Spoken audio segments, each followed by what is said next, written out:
네, 증권방송에서 쏟아지는 여러 가지 추천주들 날카로운 시선으로 점검해보는 시간입니다. 사연관의 더블체크로 이어가도록 하겠습니다.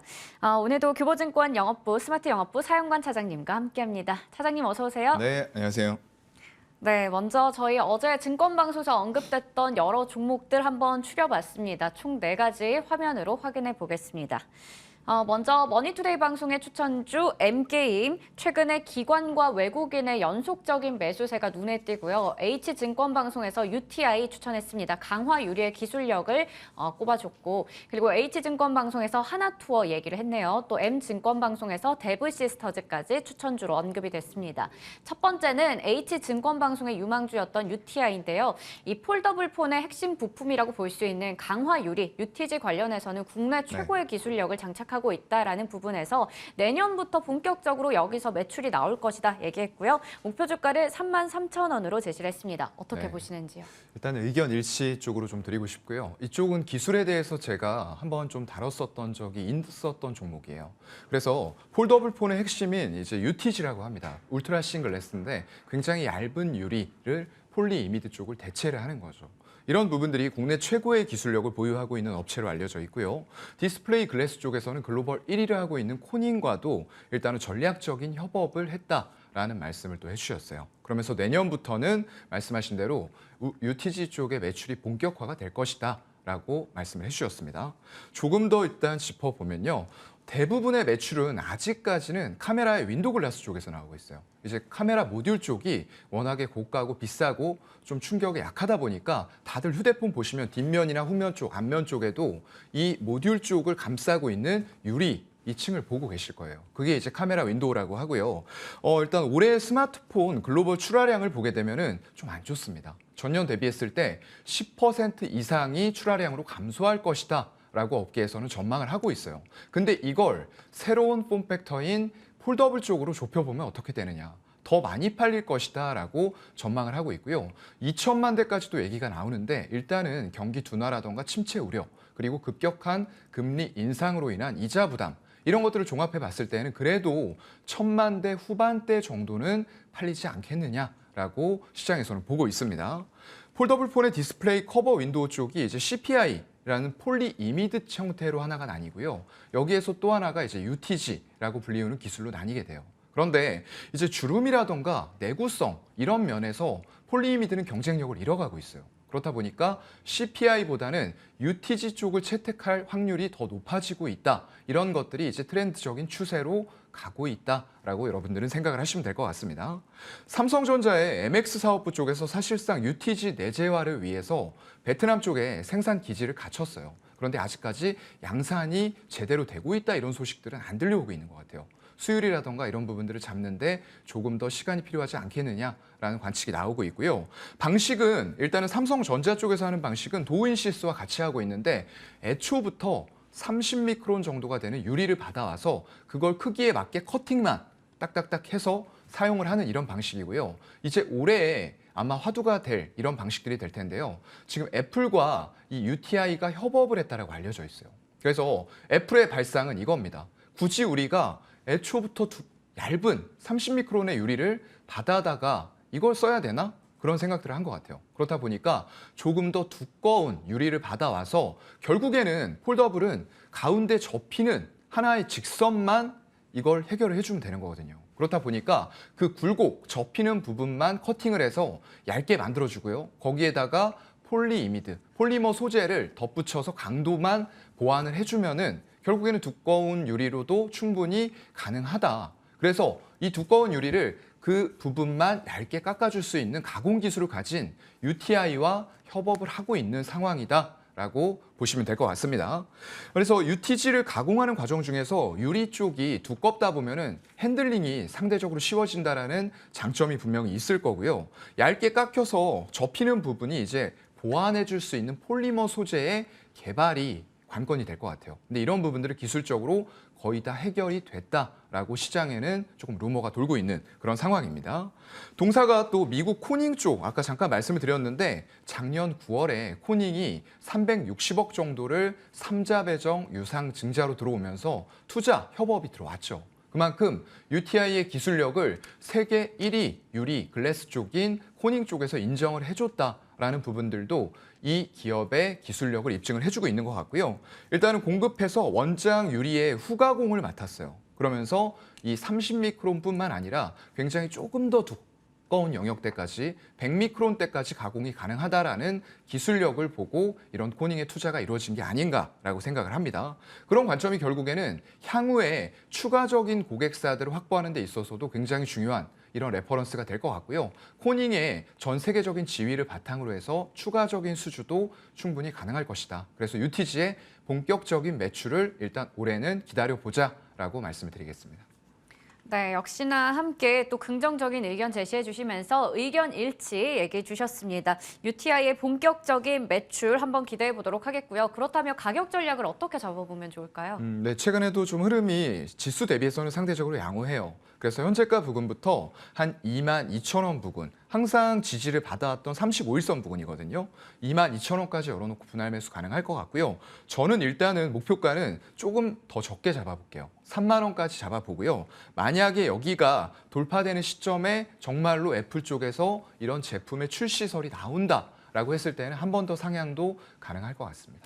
네, 전일 종가는 25,500원이었습니다. 여기서부터 22,000원까지 매수가를 열어주셨고요. 목표 주가는 3만 원 정도 잡아주셨는데 돌파하는 걸 보고 나서 추가적으로 상향 조정할 여지가 있다 말씀 주셨습니다. 두 번째 더블 체크 종목 확인해 볼게요.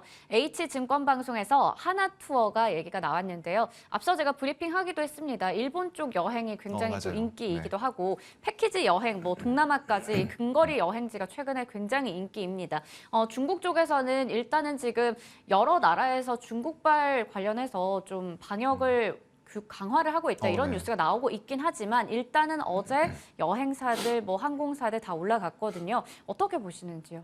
일단은 여행 쪽에 대해서는 제가 항상 말씀을 드려왔던 의견과 별 다르지 않아요. 네. 일단 동상이몽의 의견부터 먼저 드리고요. 말씀해 주신 내용은 일본 쪽의 가파른 항공권의 공급 회복에 따른 수요도 같이 회복이 된다. 이거는 좀 인정을 합니다. 그리고 전월 일본 패키지 여행객 수가 2019년 대비했을 때 25% 수준까지 회복이 됐다라는 말씀도 같이 해주셨고요. 중국의 결국에는 리오프닝도 기대를 하는데 말씀해 주셨던 대로 아직까지는 중국의 입국자에 대해서 전 세계가 방역 조치를 강화한다거나 이런 움직임들이 보이고 있어요. 그래서 조금 더 시간은 필요할 수 있겠다 정도로 좀 말씀을 드릴 수가 있을 것 같고요. 일단 매출 증가 현황부터 보겠습니다. 아까 제가 일본 패키지 여행이 코로나가 일어나기 이전 대비했을 때 25% 수준이라고 말씀을 드렸어요. 그런데 다른 쪽을 한번 볼까요? 코로나 이전 대비했을 때 글로벌 플랫폼의 항공권 매출은 80에서 90%까지 회복이 됐어요.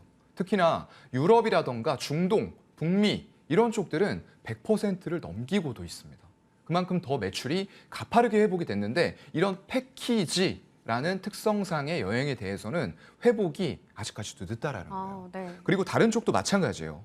호텔이 45% 증가했고요. 숙박도 70%, 비즈니스 여행은 110%가 증가가 됐는데 패키지는 25%라는 얘기죠.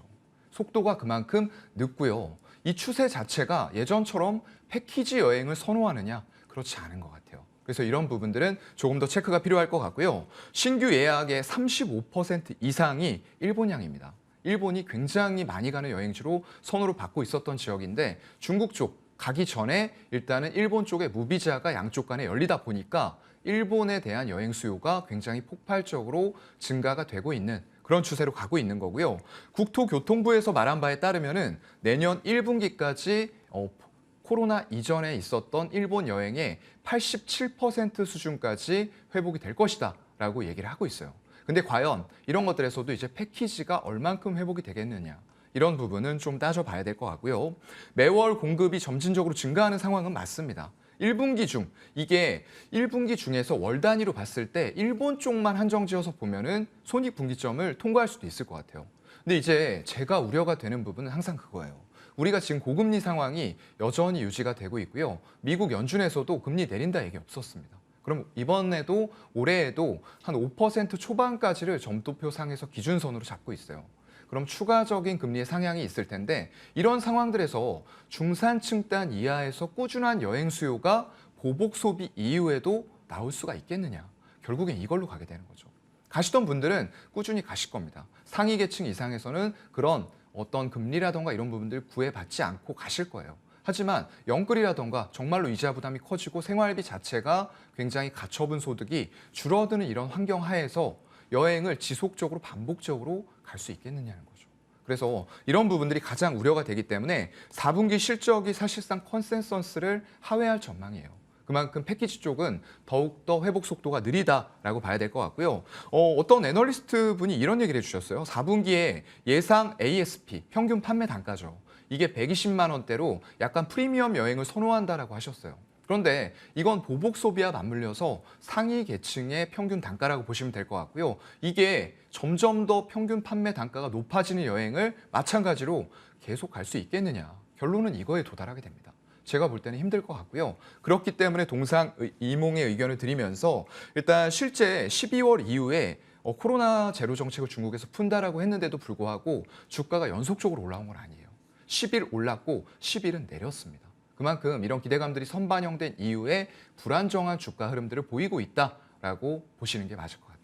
네, 동상이몽의 의견 주셨는데요. 가격 전략도 한 번만 보고 갈까요? 네, 주가 흐름 자체는 나쁘지는 않은데요. 네. 일단 매수가는 현재가에서 한 5만 4천 원까지 분할로 접근하신 이후에 이런 수급 따라서 한 목표가는 6만 5천 원 정도까지 짧게 잡아보시는 게 좋을 것 같고요. 손절도 5만 2천 원을 하향할 때에는 주저 없이 좀 손절하셔야 될 것 같습니다. 네, 좀 보수적인 의견 제시해 주셨고요. 저희 마지막 유망주 체크해 보도록 하겠습니다.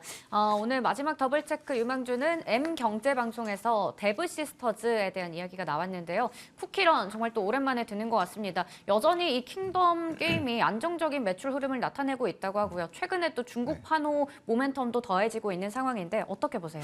혹시 쿠키런 해보셨어요? 저는 예전 버전을 네. 많이 했었고 예전 킹덤은 버전이요? 저랑은 좀 안 맞더라고요. 그러셨구나. 해보시긴 하셨네요. 네. 이게 지금 데브시스터즈에서 쿠키런 킹덤 쪽의 매출이 거의 한 70%를 차지하고 있다고 알려져 있어요. 그럼 이게 가장 대표 주자로서 캐시카우를 꾸준하게 높게 유지를 시켜줘야 돼요. 그런데 일단 안정적인 매출 흐름을 보이고 있다고 말씀을 해주셨는데 아니에요. 지금 순위 계속 떨어지고 있습니다. 저 같은 경우는 이제 게임의 매출 순위, 제가 게임을 직접 해보지는 않더라도 일별로 매출 순위를 계속 확인을 합니다. 그런데 지금 쿠키런이 제가 오늘 새벽에 확인한 바로는 구글 기준으로 60위까지 떨어져 있어요. 점점 더 순위가 떨어지고 있고요. 이런 60위 정도의 매출이라고 하면 일평균 매출로 봤을 때 아마 채 1억이 안 될 거예요. 그렇기 때문에 이게 안정적인 흐름이다라고 보는 건 맞지 않을 것 같다라고 생각을 하고요. 이 순위가 여기에서 머물기만 해도 다행인데 점점 더 떨어질 겁니다. 그건 제가 향후에 체크를 해서 말씀을 드리도록 하고요. 이게 누적으로는 글로벌 유저로 5천만 명을 땡겼고 월 평균으로 500만 명 정도가 아직도 사용을 하는 게임이에요. 그런데 문제는 여기에서 과연 돈을 쓰느냐가 결국에는 매출의 문제입니다. 그런데 돈을 크게 쓰지 않는 성격의 게임이에요.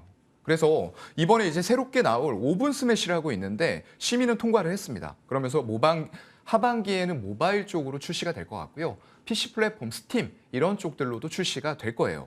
그런데 이런 킹덤 유저의 지표를 감안을 했을 때 이게 월 500만 명 정도의 유저가 생길 것 같다라고 말씀을 하셨고요. 근데 그 한 명의 유저가 매출이 얼마나 일어날 것 같느냐라고 하니까 1인당 3,600원 정도 쓸 것 같다라는 통계가 나왔어요. 네. 그렇게 됐을 때에는 월 매출이 180억 정도밖에 기여를 못한다는 거예요.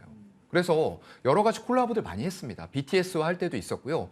이런 여러 가지 그 플랫폼 마케팅을 했음에도 불구하고 이런 매출 자체가 크게 반짝 기여를 한 이후에는 다시 떨어지고 있다는 거죠. 그만큼 지속적으로 게임을 즐기면서 매출을 반복적으로 일으켜줄 유저들은 지금은 많이 없다라는 게 결론이 될 것 같아요. 네, 이게 게임은 하다 보면 사실 현금을 쓰는 게 참 맞아요. 중요한데 그 네. 부분 쪽에서 좀 안 나올 것 같다라는 얘기 주시면서 또 신작 흥행에 대한 불확실성까지 더해지며 동상이몽의 의견을 제시해 주셨습니다. 이렇게 저희가 오늘은 더블 체크 통해서 여러 가지 증권 방송에서 추천됐던 종목들 한 번 더 짚어봤습니다. 지금까지 규보증권 영업부 사연관 차장님과 함께했습니다. 고맙습니다. 네, 고맙습니다.